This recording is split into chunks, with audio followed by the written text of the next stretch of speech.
Alright, welcome back. Today we're drawing BMO getting low. You might be wondering how one gets low, and no, it's not the opposite of getting high, and it is not related to drugs. However, it is related to something similar to doing drugs. That's right, the limbo. Okay, that's not right. Is BMO's gonna get nice and low here. We'll do 1 foot here, 1 foot. It's kind of hard to draw digitally, I'm not gonna lie, man.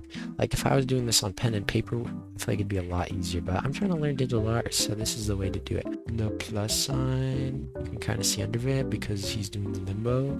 And then we got, that's right, the classic 3 buttons. What do they do? We'll never know. Just kidding. We have a pretty good idea what they do. And then because he's kind of getting low, I'm gonna have his hands like go, like he's trying to like balance out. He's like balancing a little bit.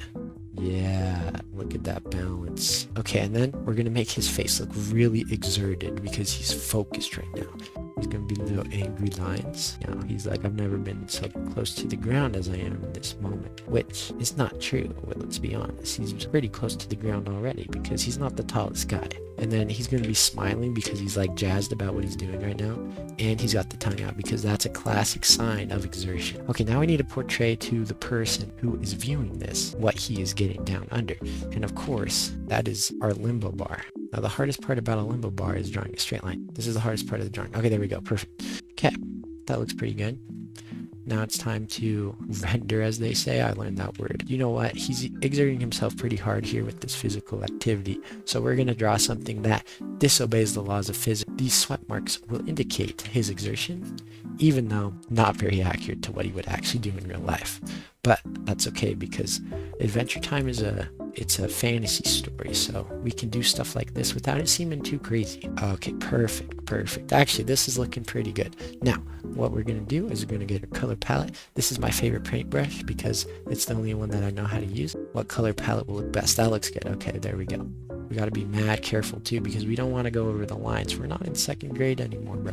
I think a little color spillage actually looks kind of good, honestly, because I'd be on the gram like scrolling through, and sometimes I get those artists that do those little speed paints, and I'm like, how does their painting look so good? I'm like, there is no flaw whatsoever. But then I zoom in, I do the little pinch and zoom, and I notice that no, they do go over the line sometimes, and that adds a little bit of rustic charm. Just make it exist, then you can make it good later. That's what people always say, but I think those people are kind of silly sometimes because the making it exist most of the time is like a freaking Picasso work of art.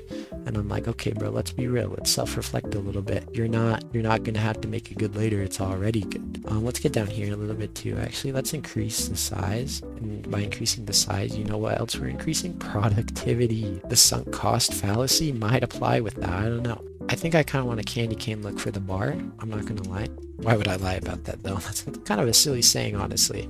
Like, if you're not gonna lie, I think people are gonna know without you prefacing that you're not gonna lie.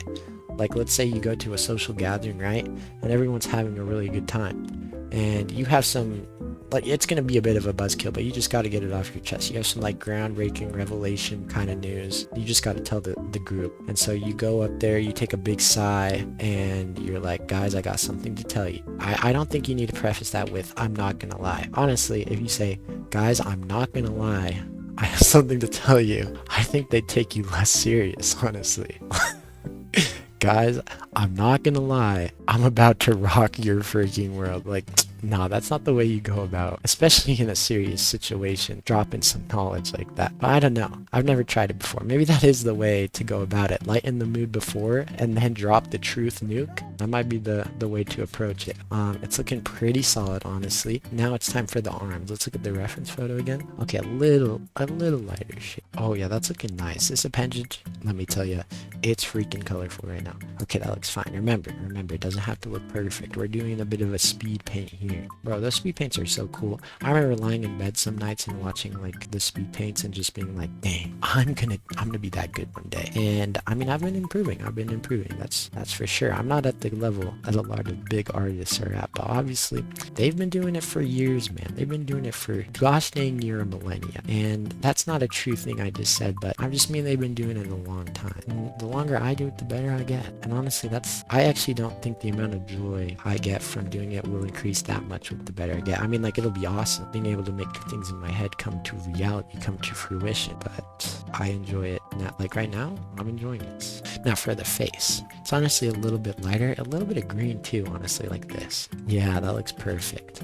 Oh shoot, time passes by so fast, bro. When you're having fun. You ever came up with that saying? They were tapped into society because they understood. I'm really liking the shade. It kind of reminds me of like when you're in nature and you're looking at a lake in nature and it's just that shade of like pure blue that almost has a tinge of green because it's so pure, and you're like, I'd jump in that water, but you don't want to jump in the water because it's low-key a little cold out too, and you didn't bring a change of clothes, so you're fine just staring at it, but you will remark to the other people in the area that you would be down to jump in just for the street cred, you know, just so they know that you're kind of down to get dirty in it, like kind of down to have some fun, and you don't even give like a freaking frick about anything, but in reality you do kind of give a frick about everything. Like, you look, you do worry, and so do they.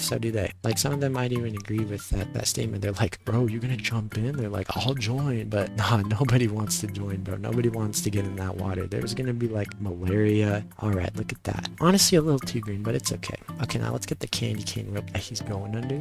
Perfect. Look at that. Look at that. Okay, now let's get the appendage buttons on him looking nice. Let me just say this, there's got to be a name for this like kind of button on a controller because it's everywhere, man. It's everywhere.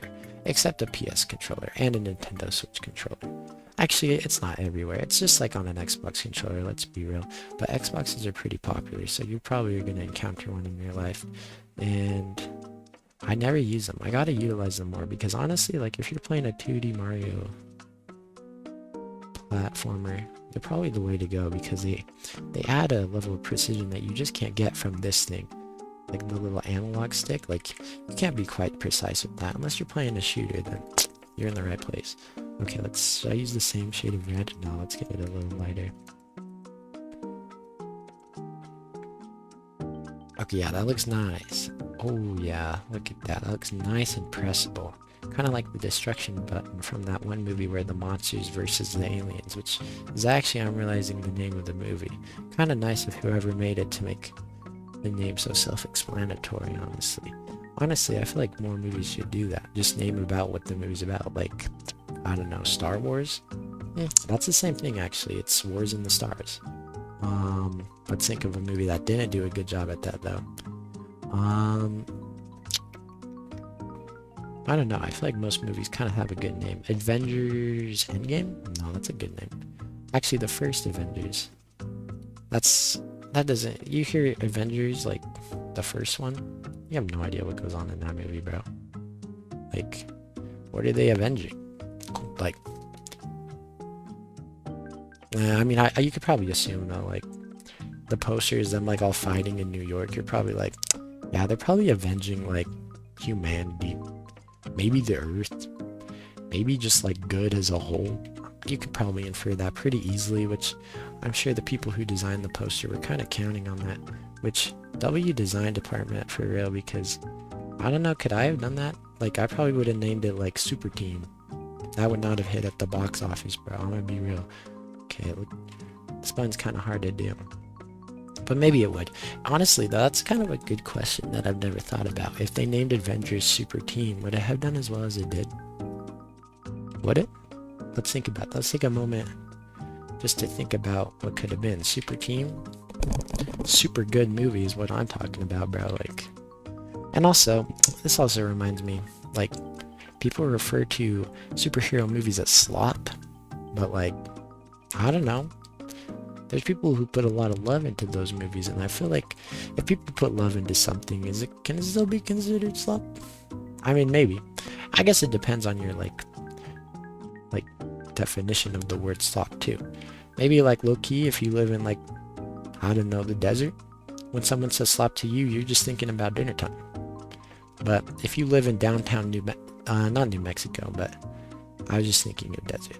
But like low key, if you live in like downtown New York City, and someone says slop, you're probably thinking of, I don't know, slop in the digital realm. In the digital realm, this place that we call the internet. Okay, I think this looks pretty good, actually. Yeah, it looks okay. Oh, we need the tongue, of course. The one that... Okay, you know what, though? I'm looking at the time right now, and I think I've got to go, which this actually worked out perfect. I did it quick. I did it pretty snazzy. I think it looks pretty awesome, Sauce. BMO getting nice and low. Let's do a little quick shadow though. I will admit I would like one. Let's make the opacity kind of low. Look at that. And then we have his like arm sticking out. Oh yeah, bro. Kind of yap and just have a good time. Yeah, so that's BMO. He's looking pretty chill. His hand is detached in the shadow realm, but that kind of adds character. He'll find a way to reattach it somehow. But yeah, thank you for watching. Yeah, goodbye, goodbye. This is the guy, he's saying bye. Thank